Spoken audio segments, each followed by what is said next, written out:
नमस्कार दोस्तों। आज हम इस वीडियो में जानेंगे कि सामाजिक विज्ञान कक्षा 10 और 2025 में मोस्ट इंपॉर्टेंट क्वेश्चन कौन कौन से हैं।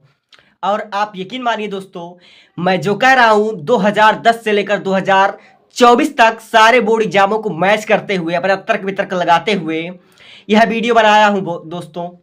यह वीडियो बनाने में मुझे ज़्यादा समय तो नहीं लगा, लेकिन इस वीडियो की जो धारणा है उसे तैयार करने में मुझे लग गए 15 से 20 दिन तक। तो दोस्तों बहुत मेहनत की है, इसलिए इसको शेयर जरूर कीजिएगा। तो शुरू करते हैं बिना बकवास किए हुए। दोस्तों, आपके बोर्ड एग्जाम के लिए यह प्रश्न जो पहले पाठ का है, 1789 ईस्वी में फ्रांसीसी क्रांति का कारण तथा प्रभाव, ये 100% इसके आने के चांसेस है दोस्तों। इसके आने के चांसेस बहुत ज्यादा हैं। और दूसरा, फ्रांसीसी क्रांति ने राष्ट्रवाद के प्रकार में क्या भूमिका निभाई, ये 100% आएगा दोस्तों, 100% आएगा। और इटली का एकीकरण, जर्मनी का एकीकरण, ऐसे क्वेश्चन आने के कोई चांसेस है नहीं दोस्तों, इसलिए मैं आपको गुमराह नहीं करना चाहता हूं, सीधा बात कह रहा हूं, समझो।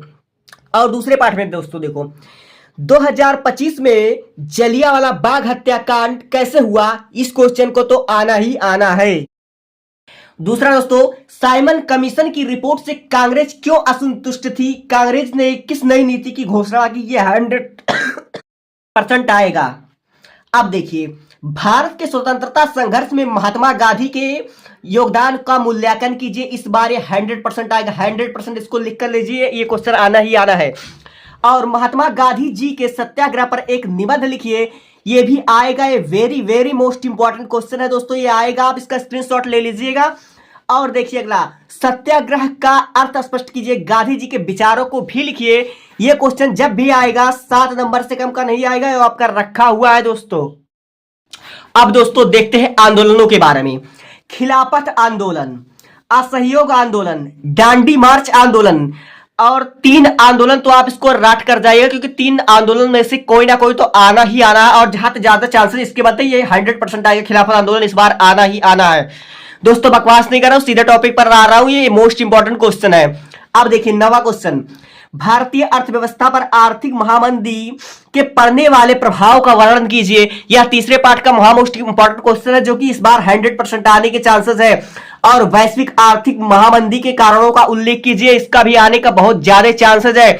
लेकिन दोस्तों मैं लिख कर दे रहा हूं, जलियांवाला बाग हत्याकांड, खिलाफत आंदोलन, असहयोग आंदोलन और महात्मा गांधी जी के सत्याग्रह पर एक निबंध, इसको 100% आना। ये जब भी आएगा 7 नंबर में आएगा। जलियांवाला बाग हत्याकांड 4 में आ सकता है, लेकिन ये गांधी जी के सत्याग्रह हमेशा 7 नंबर का ही आएगा। अब देखते हैं अगला क्वेश्चन।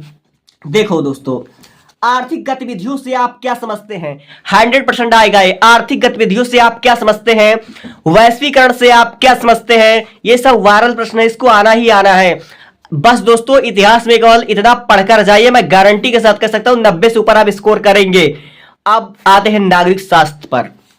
लोकतंत्र के प्रमुख चुनौतियों का वर्णन कीजिए, 100% इससे क्वेश्चन आता है, 4 नंबर का आएगा। अब भारत में गठबंधन सरकार में लिख कर देता, तो गठबंधन सरकार के बारे में इस बार पूछेगा, क्योंकि हमारे देश में भी देखिए गठबंधन सरकार का बहुत ज्यादा चर्चा है। अब देखिए अगला प्रश्न, उपभोक्ता सुरक्षा अधिनियम 1986 के निर्माण की जरूरत क्यों पड़ी, यह क्वेश्चन 100% आने ही आने हैं। अब देखिए, भारत में प्रथम द्वितीय तृतीय क्षेत्रों का वर्णन कीजिए। प्रथम द्वितीय तृतीय क्षेत्र को, ये तीनों पढ़ लीजिए, कोई भी आ सकता है, जब भी आएगा 4 नंबर में आएगा, लॉन्ग है 7 नंबर का आएगा। अब अगला देखते हैं, संगठित और असंगठित क्षेत्रों के मध्य अंतर, 100% इसके आने के चांसेस है। और सकल घरेलू उत्पाद, इसको मैं लिख कर देता हूं, इसके 101% आने के चांसेस है, ये 100% आएगा। सकल घरेलू उत्पाद, जीडीपी क्या है, ये ऐसे छपा छपा मिलेगा कि जीडीपी क्या है, जीडीपी इस बार 100% आना है। अब देखिए 2005 के क्या उद्देश्य हैं, यानी कि ग्रामीण रोजगार गारंटी अधिनियम, इसके आने ही आने हैं इस प्रश्न को। अब देखिए बीएमआई या बॉडी मास इंडेक्स क्या है, 100% आया। अब अगला क्वेश्चन, विकास मापने का यूएनडीपी मापदंड किन पहलुओं के विश्व बैंक के मापदंड से कैसे अलग हुआ, इसको स्पष्ट कीजिए, 100% 7 नंबर का आपका रखा हुआ है। अगला प्रश्न, संविधान संशोधन के पहले और बाद में स्थानीय शासन के दो अंतर लिखिए, या फिर संविधान संशोधन किसे कहते हैं, यह 4 नंबर का आ सकता है, इस पर टिप्पणी आ सकता है। संविधान संशोधन यह महा मोस्ट इंपॉर्टेंट क्वेश्चन है। अब आते हैं अगले पर, अर्थशास्त्र। अर्थशास्त्र में जो मैं बता रहा हूं उसकी 100% गारंटी लिख कर ले लो, यही क्वेश्चन आगे से बाहर आने की कोई चांसेस नहीं है। सबसे पहले देखिए दोस्तों, इसको बहुत मेहनत से छाटा हूं। विश्व बैंक के कोई 2 उद्देश्य बताइए। 4 नंबर रखा, विश्व बैंक के 2 उद्देश्य। आप पढ़कर जाइए, कुछ पढ़कर मत जाइए, लेकिन इसको जरूर पढ़कर जाइए। अब देखिए, आय के अतिरिक्त विकास को जानने के लिए और कौन कौन से मापदंड है, 100% वायरल प्रश्न है, इस बार आने ही आनी है। मानव विकास के कोई 3 घटक लिखिए, सूचक लिखिए, इसको 100% आना है। मानव विकास रिपोर्ट और विश्व विकास रिपोर्ट के बीच में अंतर लिखिए दोस्तों, अंतर आएगा। या फिर ऐसा भी पूछ सकता है 7 नंबर में, यूएनडीपी क्या है, इसको 100% आना ही आना है। ये लिख कर दे देता हूं, जितनी भी क्वेश्चन मैं बता रहा हूं वहां मोस्ट इंपॉर्टेंट है, इसको बाबू पढ़कर जाना वरना रोना आ जाएगा, बता दे रहा हूं। अब बढ़ते हैं 5, मानव विकास रिपोर्ट क्या है, एचडी और किस संगठन को मापता है। किसी देश के 3 प्रमुख संकेतान लिखिए, इसको लिख कर ले लो बाबू, वेरी वेरी इंपॉर्टेंट है बाबू। अब क्या कहें, अब देखिए नवीनीकरण संसाधन क्या है, 4 नंबर ये आना ही आना है। और ये जब भी आएगा दोस्तों, ये दोनों क्वेश्चन 7 नंबर का आएगा, 7 नंबर आपका रखा हुआ, लिख कर ले लो। राष्ट्रीय ग्रामीण रोजगार गारंटी अधिनियम 2005 के प्रावधानों का वर्णन करें। नरेगा 2005 ग्रामीण लोगों के उत्थान के लिए कैसे आया। ये दोनों क्वेश्चन मिलाकर एक ही है, इनका आंसर एक ही रहेगा, बस केवल पूछने का फर्क हो सकता है। ये 7 नंबर का 100% आएगा, इसकी गारंटी मैं लेता हूं। अब आते हैं भूगोल पर।